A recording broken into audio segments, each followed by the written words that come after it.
It's lights out and away we go! In a world struggling with a climate emergency, the gas-guzzling cars of Formula One have an image problem. The sport produces the equivalent of 250,000 tonnes of carbon dioxide on and off the track every season. But in an exclusive interview with Sky News, the F1 boss committed to reducing carbon emissions to net zero by 2030.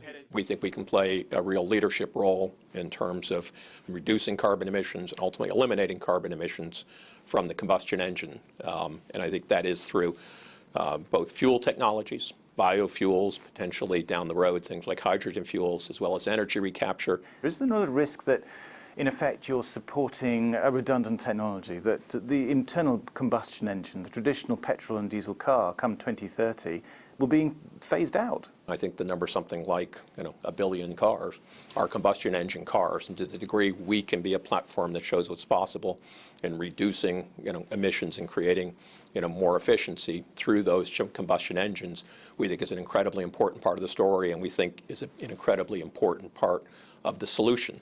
Eliminating emissions from the entire sport is a huge challenge. Less than 1% actually come from the race cars themselves. Around 27% are generated by business travel and hotels, and 26% by factories and operations. But by far the biggest proportion comes from logistics. 45% of the sport's carbon footprint comes from transporting cars and equipment around the world. But it's the cars that grab the headlines, and environmental activists say F1 should be far more ambitious. I think it's a real shame that they're not putting the best brains that they have into the genuinely new technologies that we need in terms of electric vehicles. For me, that's a missed opportunity. I'm sure there are a lot of people within F1 who would like to be going down that pathway.